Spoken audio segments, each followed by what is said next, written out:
welcome back to the Goatworn Armcast. Back at it again with the salt slinging. Bit of sugar slinging this week as we continue our look at Nice Kit in the second half as a continuation on from last week, our Anti-Farb episode. So joining us as per usual, Guthrum of Norvik, Just Eastern Things, Shireve and myself, Goatworn Armband. Our guest this week, something a little different. We have a bit of a Western bias in our membership and our training within the league. So Just Eastern Things has quite rightly brought along a little friend, or a tall friend. I guess they're all tall friends if you're Just Eastern Things. And he's going to be telling us a little bit about the Eastern scene. 2 minutes it took. Yeah, well, you know. Yeah, we've got quotas to make. Go on. Exactly. You know, it's on my list is, you know, spread salt, criticize farbs, make short jokes. There's actually a random number generator Goatworn rolls before every single episode, and we all secretly fit in that many short jokes. You know, you're not privy to the number, but we all obviously. Yeah. Yeah. But luckily, you have a friend to back you up this week, who also takes part in the eastern side of reenactments. So, without further ado, let's introduce him. How you doing, bud? Hi there. Thank you for having me. Hello, guys. Good to talk to you finally. Hope you're gonna shift that little bias you've been following this time, yeah? Of course. So, tell us a bit about yourself. Like, how long have you been doing this? What your interest in it is? You know, that sort of. Right. You know. Yeah, no problem. Right. So I'd say I've been doing it for maybe 3 years into reenactment. Obviously, you know, everyone's got the beginning journey, so you don't start as a know-it-all kind of person. Everyone's got a bit of, you know, crap kit at the beginning, I'd say. And I'd say us as a group, we definitely got crap for it at the beginning. But I like to think that we've improved our standards, definitely recently. Because you know, Eastern scene compared to Western, you know, there's a lot of bias. I like to think regarding it, because you know, people look at us as a bunch of savages, you know, that beat the crap out of each other, etc. But that's not the case. And hopefully, I get to talk about this today, and you know, so you can see things from different sides. So you also notice that, you know, the crap kit, it is prevalent within the Eastern scene, but it's not everywhere. There's, especially recently, there's a lot of groups that are pushing more and more towards it. Oh, that's awesome. Yeah, hopefully we'll tackle some of the myths regarding Eastern, because as I understand it, Eastern is to reenactments.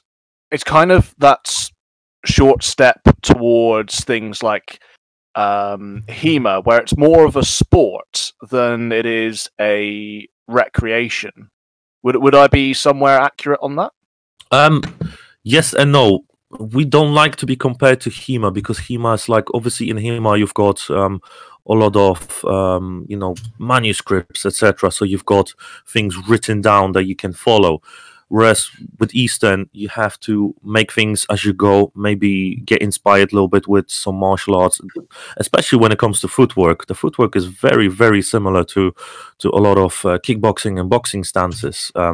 So I'd say that when it comes to Eastern, I would compare it as a competitive sports combat. So Western adapted into fast, dynamic.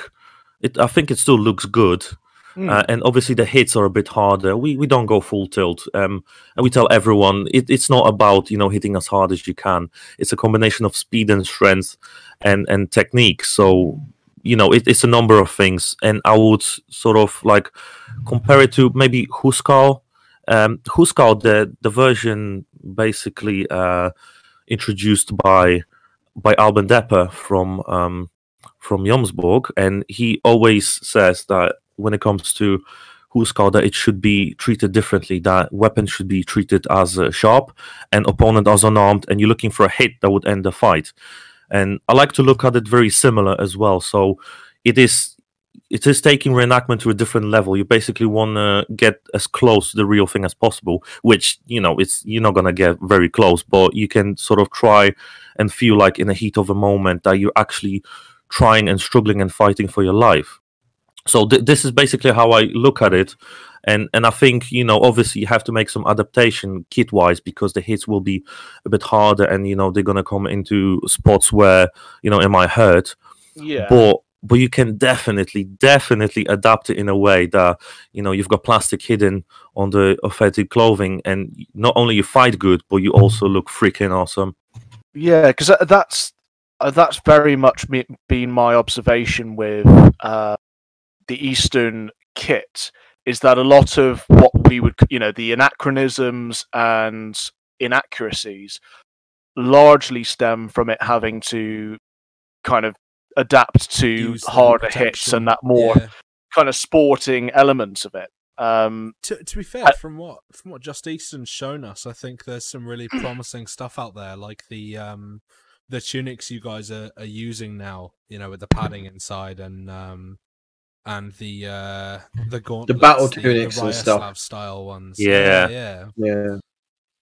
A lot of the kit is starting to, at least for my kind of 2 years now doing Eastern, especially in the UK scene, you've seen kind of much like Slavic Samurai said, a lot of the stuff that might be worn on the outside, we're now able to develop and make it look a little bit more authentic.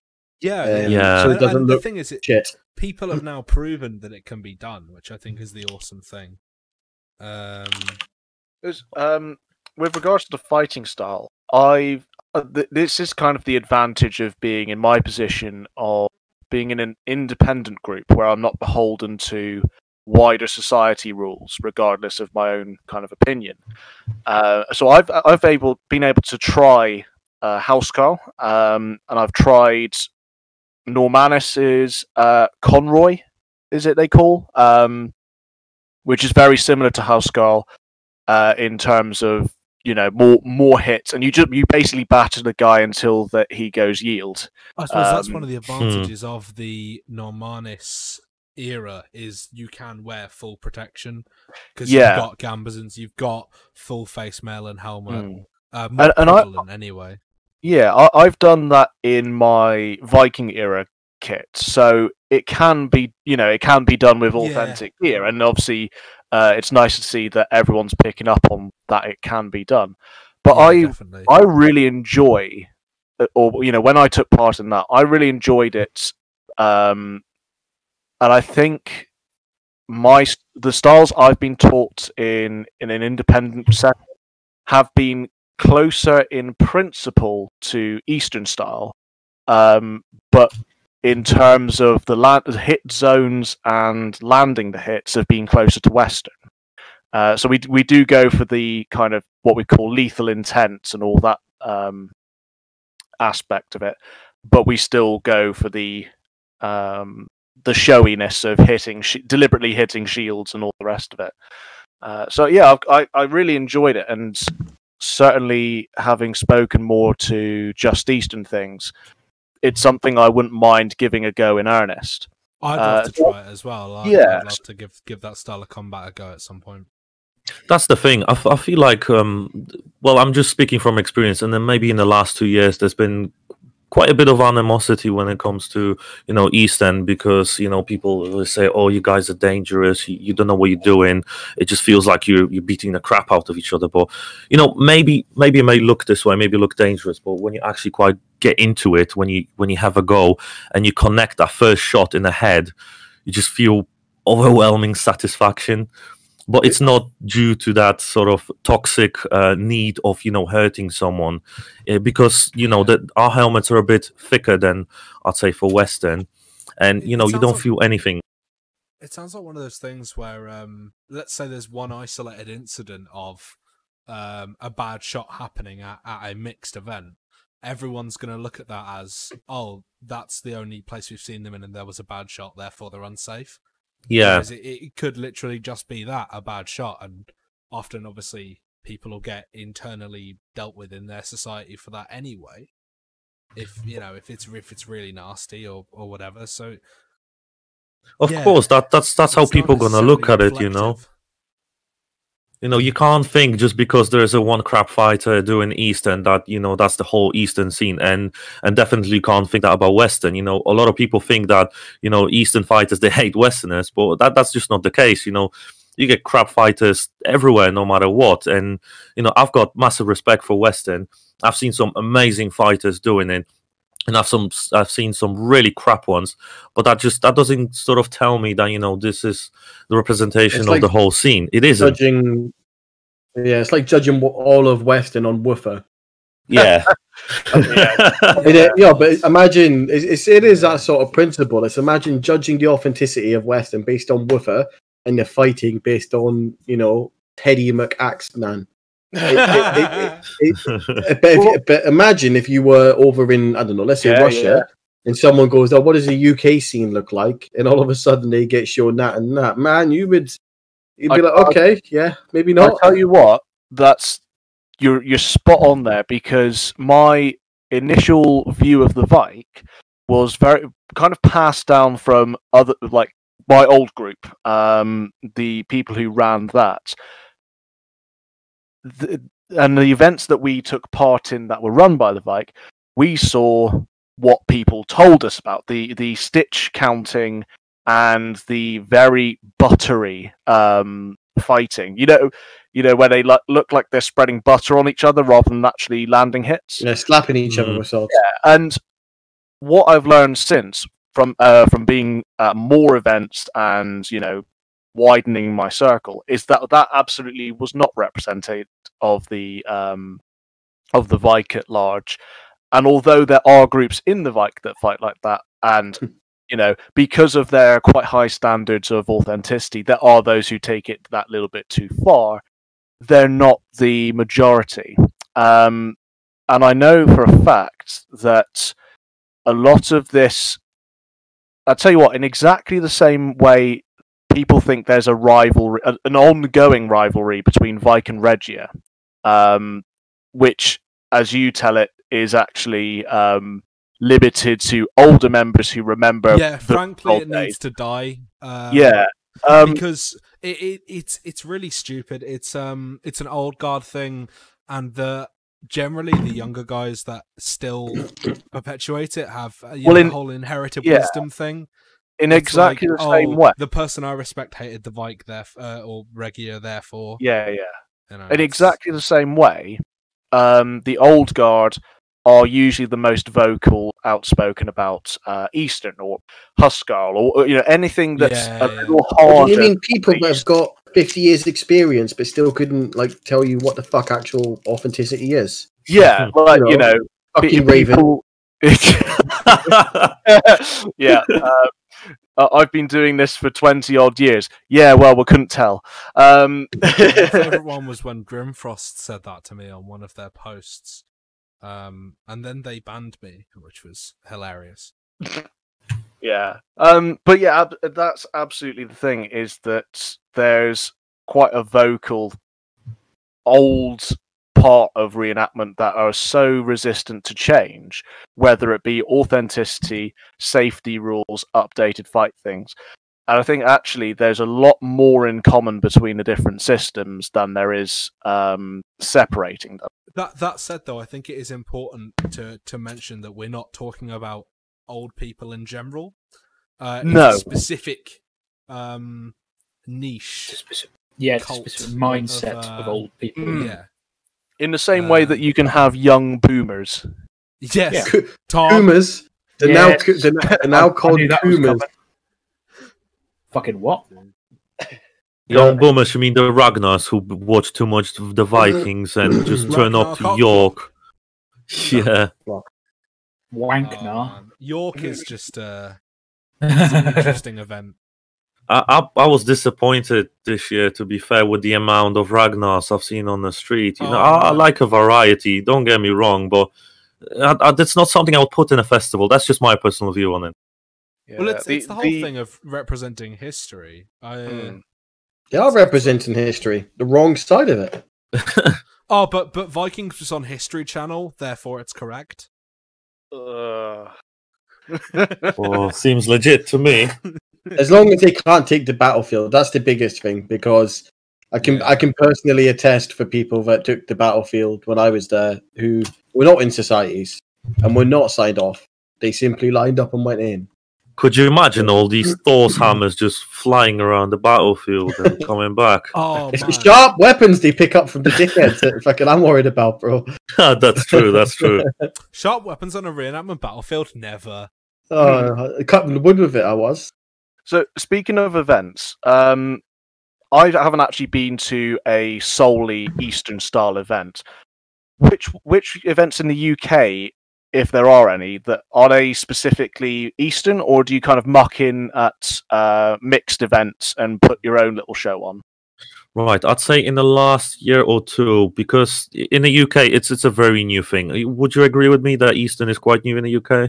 Yeah, I would say so.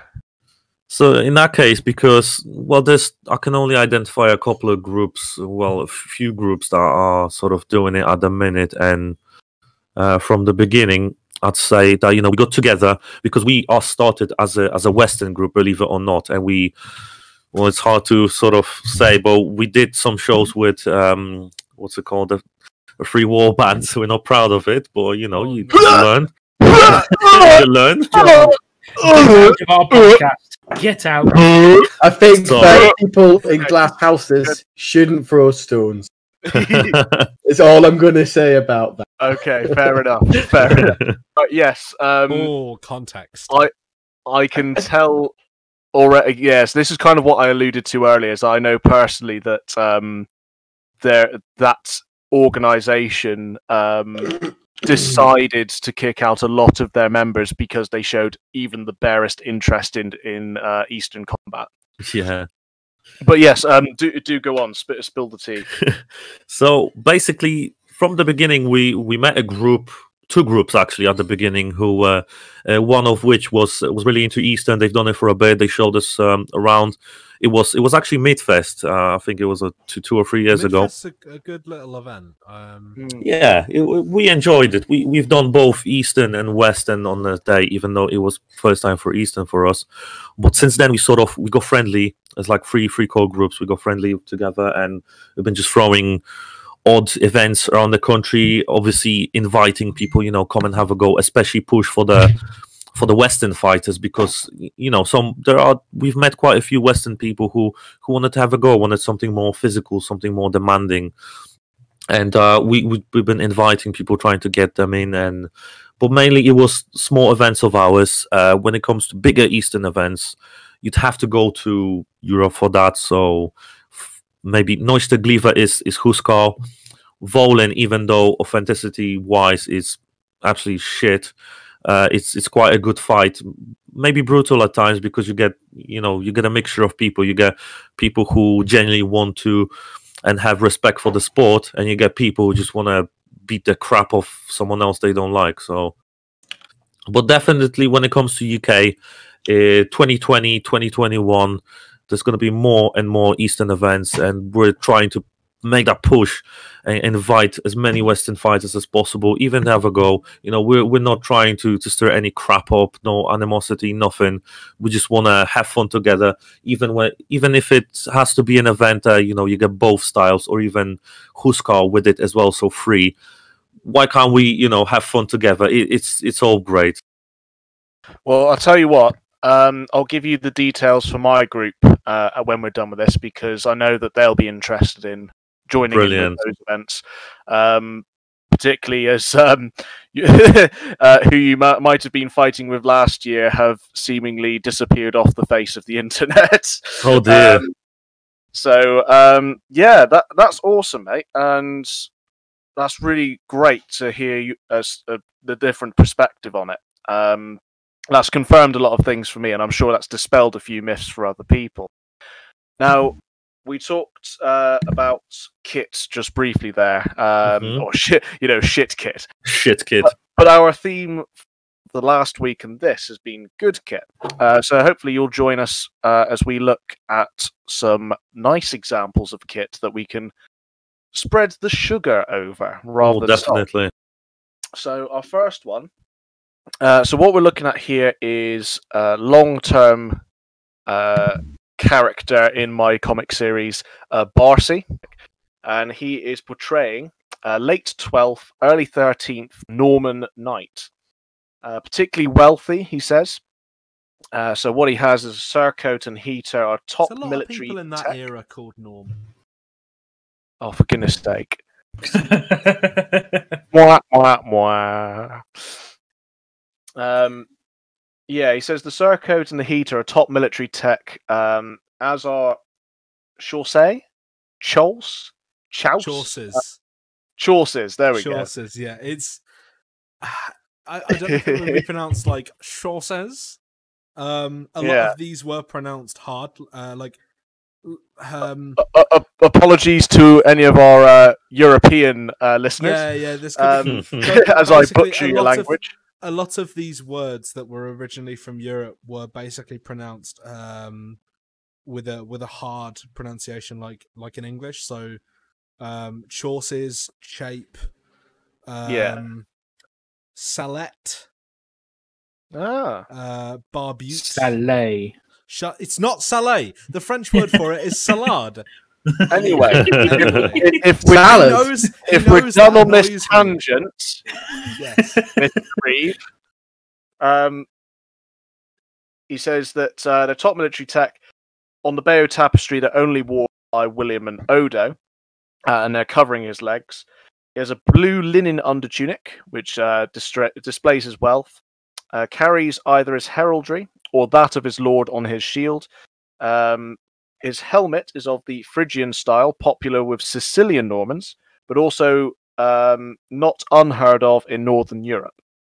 It's just rarer, he says. And he says to look closely at the mail and how it's well fitted to the arms and legs, and that the coif is integrated, which seems to be coming into fashion around 1066, and then falls out of fashion as armor becomes less early about capillae and more about having plates. He says the least authentic part of it is the heraldry. He says that period heraldries were simpler than that, but we've only got evidence for the more important people in history, and obviously you've got to account for distinguishing your modern groups. And yeah, he's that's his kind of lowdown on the kit. And yeah, he looks like a very high status mollusk botherer there. I particularly like that he's hiding his attempt at facial hair behind the coif, because no one should be subjected to that. It looks good. Like I've said before, like I don't know very much about Normans. Don't get me wrong, but my understanding of them, like this kind of fits into it. This is kind of what I would expect a potential like early Crusader to maybe look like. Possibly a little bit wrong there again. I'm not entirely sure, but this is late 12th, early 13th. So yeah, not far off at all. I think. Yeah. First Crusades, were they very late 11th or were they early 12th? I can't remember. Late 11th. Yeah. Yeah. So this is less than 100 years ish after the First Crusades. So. Yeah. You know that makes a big difference in the VAH, though. But this is nice. I actually really like that helmet. I'm not gonna lie. I quite like that. But I'm not up for coward planks. Don't deal with coward planks. But no, it's nice. It is cool. Yeah, that is now official terminology, by the way. It's coward planks and courage frisbees. It's only a coward plank if you use it like a coward.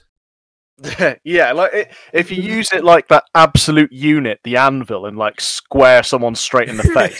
Oh god, The thing is, I think the peak of this I saw at Evesham last year, where it was a load of guys not trained to use shields, just hiding behind them.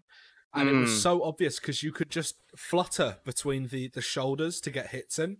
It was so easy.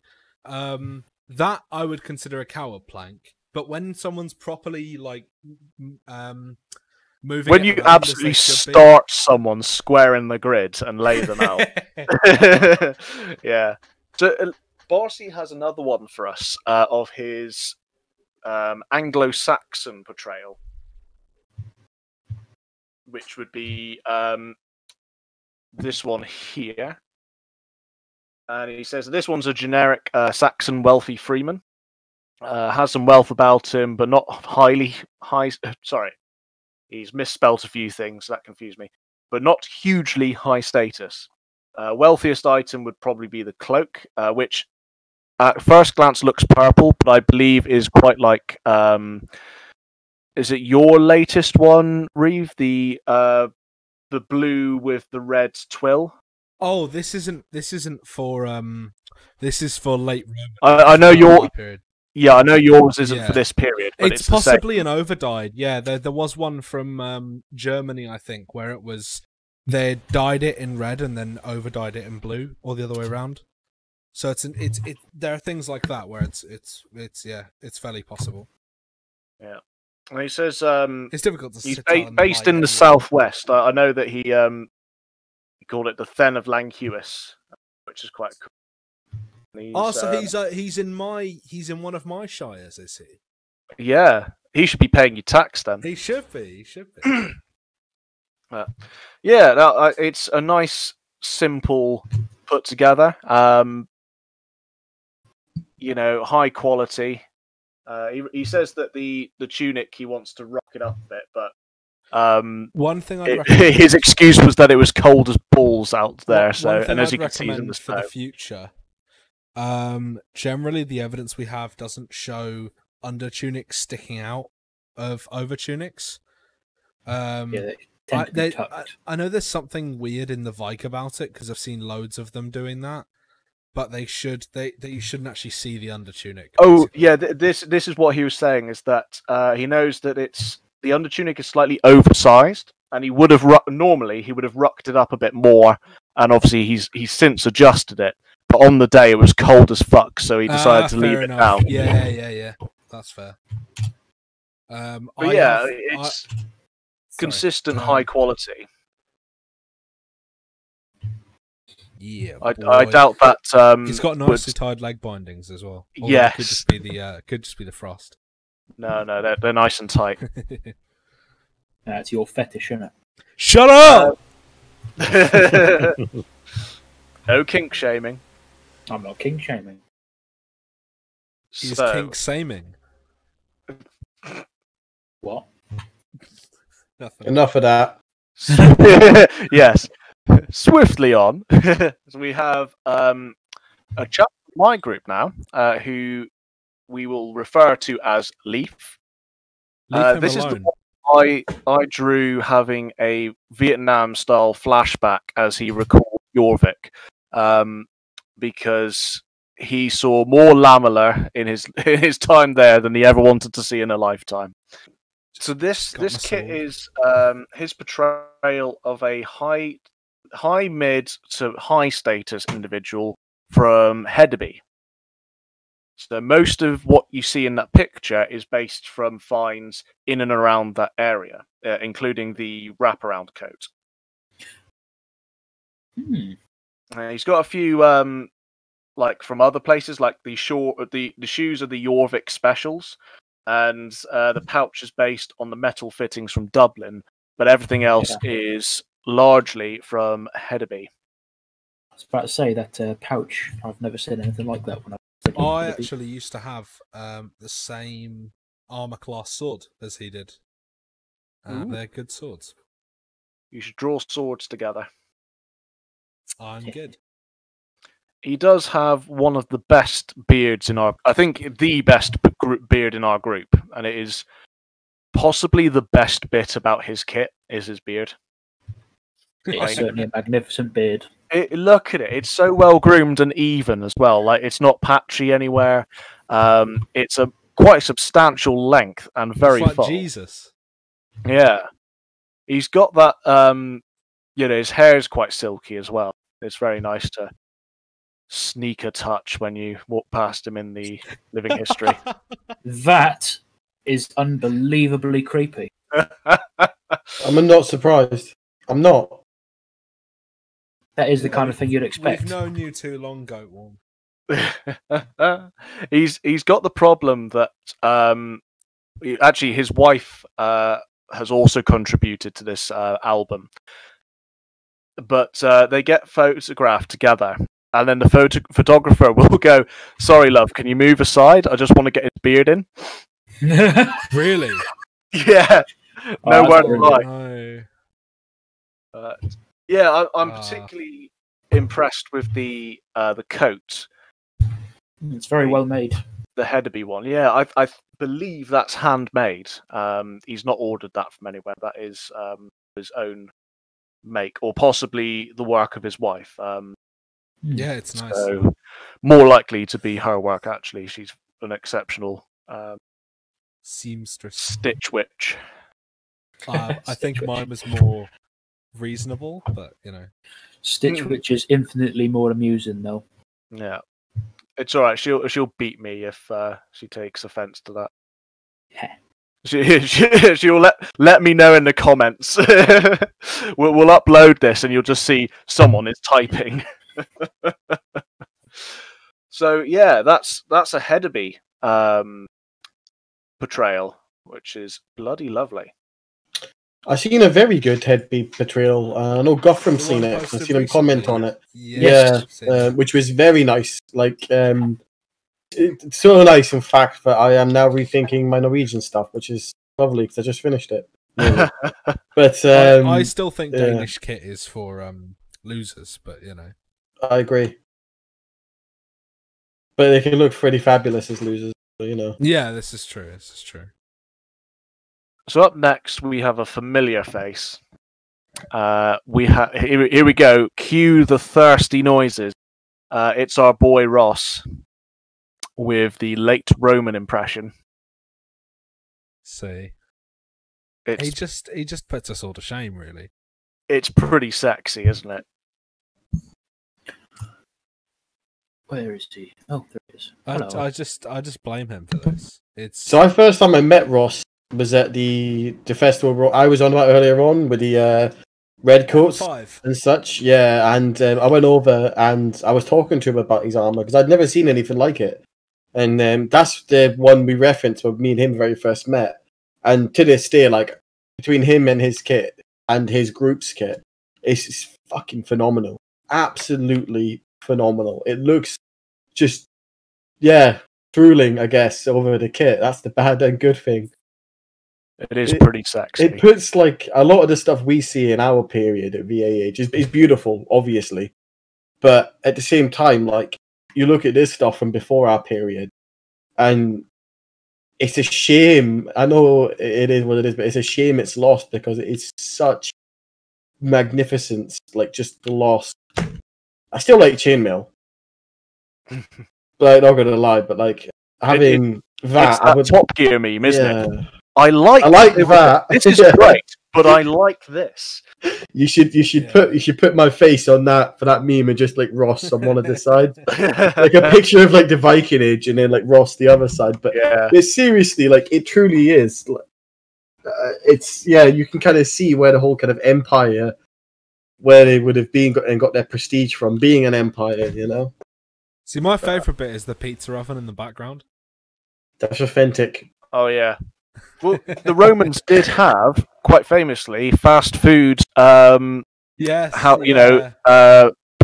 in the cities. So he could be doing an impression of a fast food merchant. It's Gaius Ferrus. Gaius Ferrus. Don't give him fucking ideas. He's gonna rock up to one of these events like, all right, lads. I can't even do a Yorkshire accent, but I'm sure he'd try to. He doesn't even have a Yorkshire accent. No. Hi, Ross, by the way. So, that is Ross and his very sexy kit, which we talked about in episode 4, I believe, when he came on and we interviewed him. Yes, whenever it was, he was with us. Who did we have after Ross?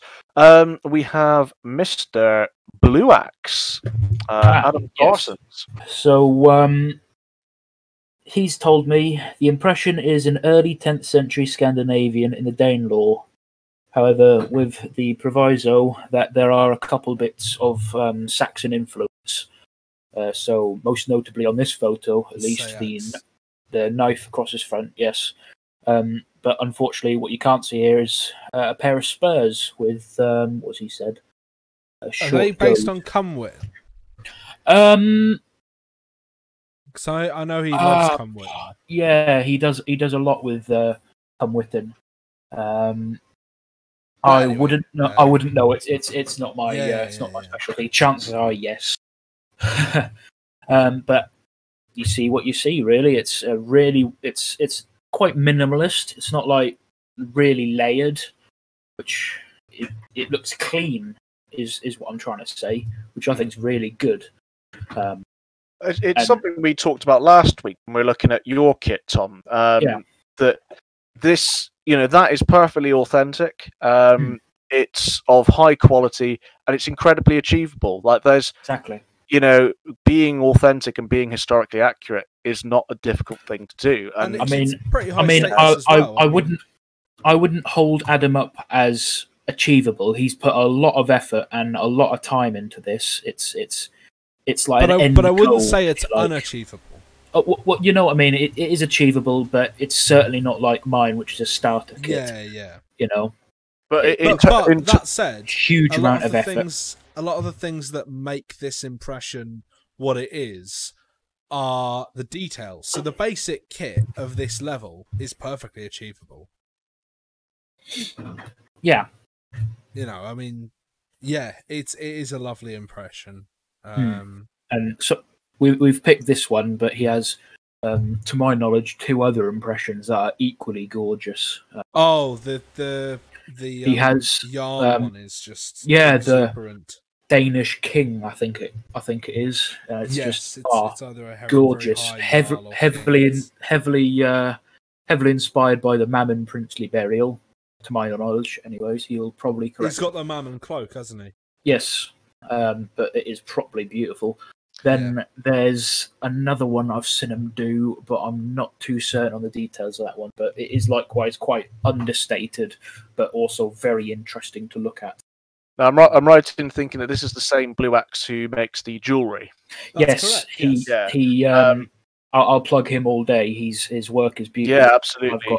I've got I've got a sword hilt from him within arm's reach. It's just beautiful. He's one of maybe 2 or 3 of the best jewelers for our period. There are only a few that are as good as he's certainly a very, very good brass worker. Certainly. No, I'm quite happy to shout him out on this show because, like we'll have to link his Facebook page. Yeah, we will. His work is exceptional. It's worth following his Facebook page just to see the design process. Because I don't like the word Facebook page. I like the word shopping list. But... No, we have Katla, who is Mr. Leaf's wife, lovely wife, and as I mentioned earlier, she does a lot of work with fabrics and textiles, and possibly one of the most knowledgeable people I know personally on the subject. So we got a photo of her here with her selection of dyed wools, and this is her living history setup, where she'll demonstrate to the public the range of colours that can be achieved with different dyes and which dyes were used. And she'll also have a dye of the day. So in her cauldron, there'll be something bubbling away as a demonstration to the audience. And throughout the day, at different points when she takes it out, it'll be a different depth of colour, which is, it's one of those brilliant, here's one I made earlier sort of displays. Piece of advice: keep her away from dog whelks or imperial purple, because they're weak. So there's a lady from my original. No, it's not that. It's there's a lady from my original group. Fantastic, work on similar sort of things, dye stuffs, fabrics, etc. Also a great cook. Now, on my first 2 events, were pervaded by the smell of simmering dog whelks. Oh, wow. Which is not a nice smell. Is that poopy? I don't know what this is. That poopy? No, fishy, fishy, very fishy. Like it's pretty fearsome. It's not a good smell. It's because it's not just the smell of the dog whelks. It's as they simmer, they release more and more of the smell, and it like you can't escape it. It gets into your kit, it gets into the tentage, etc. It was interesting. Well, Catler, if you didn't already know that watching this, don't bring those to camp, please. So her portrayal is a mid-high to high-status Swede, and the majority of her kit is based on Burka finds. Yeah, so here's an example of why Burka is actually a fantastic archaeological site. We talked about because this there's a lot of good. Huh? We talked about this last time with some of the smaller bits on our kit, didn't we? Yes. And how Burka is actually good for some really specific bits and yes. So on. It's what I was about to say until you interrupted me. Literally what I was about to and mute Shire Reeve. Yes. Stop mansplaining. So the beads stop it. This is ableism. The beads have provenances from across the Viking world, so there's quite a mix and a range there. But yeah, it's this one in particular is of kind of more medium. She does have one with more plaid, and I was about to say tartan, but it's not tartan. Yeah, don't go down that route. Yeah, it's patterned cloth. Patterned cloth. Yeah, it's interesting. I'm going to be honest. In the Viking Age had kilts, didn't they? Justies and things. I will stick my foot so far up your ass. You'll be sneezing shoelaces. but no, going on it. I have a cloak that is not too dissimilar from that sort of pattern, and they do exist. I only know from a Bretonic kind of side. My Western group, which I do various bits with, but they are Welsh, and they kind of kit with them. Semi have it filled in with there, but I'm not going to lie, that pattern is beautiful. It is. Now she says about this particular photo that she gives examples of plaid and checked fabric actually. So the Thorsberg cloak, Hedeby harbour fragment, a Burka grave. You'll like this one. BJ 1090 has a fragment of an apron It's dress. Not 42069. I'm sorry. I know. Be impressed. That'll be my grave. Olzeberg Rolvzoy. I don't know if I'm pronouncing that correctly. To name a few. And her opinion, as someone who's worked with textiles both in and out of reenactment, plaid and check are underrepresented in the Viking Age, as they're one of the easiest patterns to set up on a warp-weighted loom, as it only requires a thread color change, not a change in the weave direction. And so that's part of what she wants to portray here, is that these weren't ridiculously difficult things to achieve. Nice.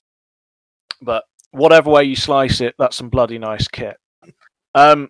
We have a surprise entrance at the last moment. Slavic Samurai has decided to chuck his cloak into the ring. Sorry for no Lamela. I know you'd expect it. But... No, I really like that. It's honestly nice. Yeah, I really like it. It's tell nice you what. to see, decent Slavic kit done without it in a way. Well, the Lamela normally would appear because I don't know if you're aware of it. The Rus, the Kievan Rus regions are absolutely full of plates. There's so many. Oh, absolutely, but it's still heavily outnumbered by male. Yeah, it is. You're right. You're correct. But I am kind of disappointed that you didn't like chuck in 2 photos of you looking like every farb we've had on here so far. Psych! Guys, fucking enjoy. No, it looks really, really well done. There are obviously some problems with it. But yeah, there are no things to work on. Yeah, talk us through what it represents, which bits you want to improve. Just inform us. Okay. In that case, let's start from the fighting kit. This is like well, obviously I'm trying to portray a 11th century high-class warrior from Gniezdovo, which is today's Ukraine, as far as I can remember, but used to be Kiev in Rus. So be a Swedish Rus warrior fighting for the Varangian Guard. Varangian Guard is bloody difficult to do because obviously you know what it is with the whole lamella. Did they wear it? Did they not? So I'm just trying to stick to the safe side. So chainmail. The links are based off the find from Reiki, which is Ukraine as well. The golden links are, well, they're not golden and brass. They're from Gniezdovo, so it does make sense. The collar is also a Rus find of a chainmail. Helmet is obviously 11th century Gniezdovo as well. The only issue with it is it should not have nasal. There is a second one, very similar helmet, looks pretty much the same.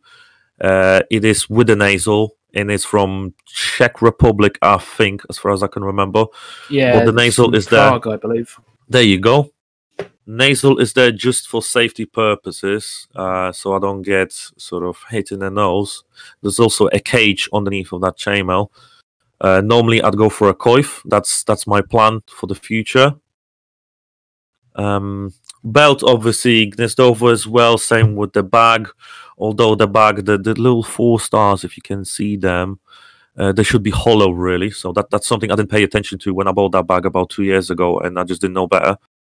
It's one of the nicer sort of tarsally style ones I've seen, though. It does match the region. Yeah. Another thing, saber as the influence of the Khazar and the Hungarians. Obviously, Hungarians fighting as mercenaries for the Rus. And the Varangian Guard, 90%, I believe, just before the Norman conquest, was of Swedish Rus descent. Also, one thing I would improve in the future, I want to completely get rid of the baggy pants and the wraps, just because the hose was much more prevalent around that time. And I've also got a pair. I just don't have a picture wearing them. Yeah, so it is a recent thing. Hose is underrepresented, in my opinion, especially for the 11th century. I mean, we mentioned it before, but on tight legs and hose and stuff, quite a lot of our eastern side, we tended to go more over to straight trousers for normal soft kit, aren't we, Slavic Samurai? Yes, that's right. That's right. Quite a lot of us are. I think the only benefit, the only reason I actually wear baggies is because I can fit my bloody leg protection underneath them. Another thing, you can fit plastic. Yeah, because I wear, like, it's obviously it's not correct, but I wear Red Dragon HEMA leg protection. Yeah, I know the ones. And I can't get them underneath my Forsberg. They're tried and tested, but with the baggies, I can throw them on. They don't look great, unfortunately. That's the bloody issue. But they're good for that. There's also a find of a hose that is basically that doesn't go over your foot, and I've actually seen a nice description of a sock from, I think it was 11th century, from Byzantium, and it was a sock that wasn't sort of it wasn't now binding, it was the modern knitting, and it had this nice pattern. What I'm gonna go for, just to try something new, because it sort of makes sense. Yeah, it would be a sock that goes over the hose, basically, so the hose doesn't cover the foot. Well, that's what I'm doing with mine. I because my hose aren't footed ones. I put the hose on, then I put the sock on, then the shoes. Hose, leg binding, sock, shoes. Sorry. I think it's also mega comfortable without the leg bindings. They can be quite restrictive. Like just Eastern things said, it's you have to fit those protectors for the shins, especially if you're doing Huskar, because these shots really hurt. Yeah, that makes sense. Because Huskarl includes the leg, and slicing attacks of a spear is not an accepted hit in it. So being stabbed in the fucking shin with even a blunt spear, not too hard, can still kill. It really, really hurts, and the knees as well, because it's all accepted hits. Feet too. So you got to be super careful. Careful with it. That's right, but it's almost as a gentleman's rule. Try not to go for the feet. Yes, unless you hit someone by accident, then obviously take the hit. Yeah, it's one of those areas where it could, if not be very painful, cause damage. So yeah, that's right. Lots of breakable bones. Yeah, I've had spears in the soft part of the top of your foot.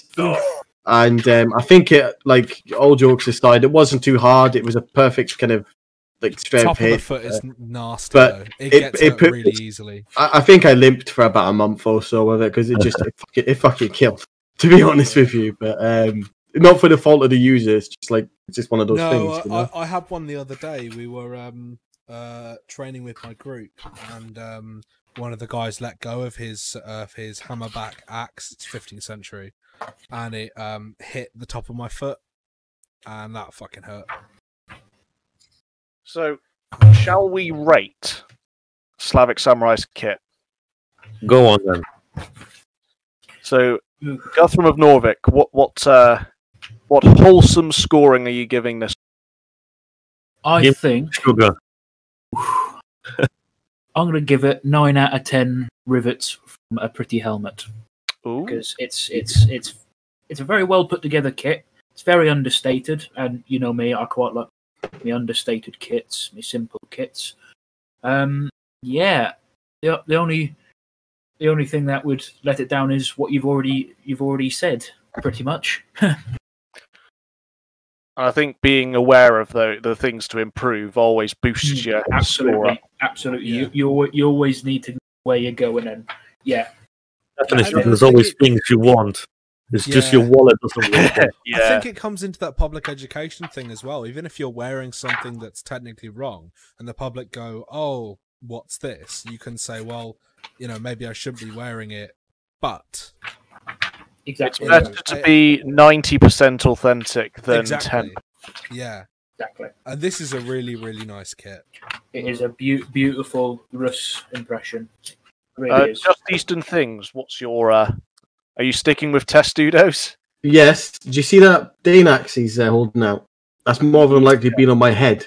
So you can have a 1 out of 10 Testudo from me.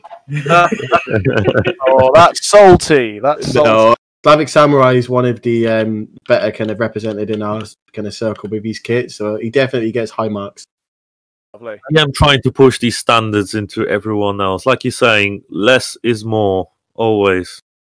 Whenever everyone in the Eastern scene looks as good as you do, I can die happy. That is bloody awesome. That is an opinion we both share in that case. Yeah, the roller is always a roller coaster. I'd give it. Sorry. No, carry on. I'd give it a good 9 out of 10. Same with 9 out of 10. Tarsally pouches. Yeah, I like it. I'm gonna go with 10 out of 10. Tall glasses of lemonade because it's refreshing. Yeah, that's clever. I like that. That's for the boomers in my audience. That's a nice, classy, wholesome joke. Right, boomers. Yeah, I'm not sure that anyone over a certain age follows my comics. Honestly,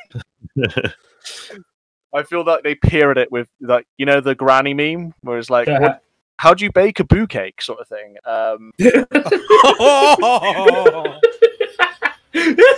They just look at my cartoons and wonder what kind of mental illness I have.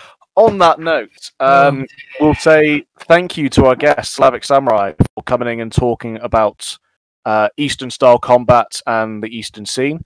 Thank you to our regular panelists. I'm going to call you panelists now because I watched it. Salt and sugar. It's a no from me, Simon. Oh no! Thank you to those who contributed their images to our anti-farb segment. If anyone has kit they'd like to share with us, want to nominate someone else and surprise them, feel free to contact either through the comments on the YouTube page, over on Goatworn Armband, chuck a message to the page, see what we can do. But in the meantime, we will join you next week. So it's thank you from myself, Goatworn Armband, from Guthrum of Norvik, Just Eastern Things, Shy Reeve, and this week's guest, Slavic Samurai. Thank you very much. Have a good one. Cheerio. See you later. Yeah, thank you.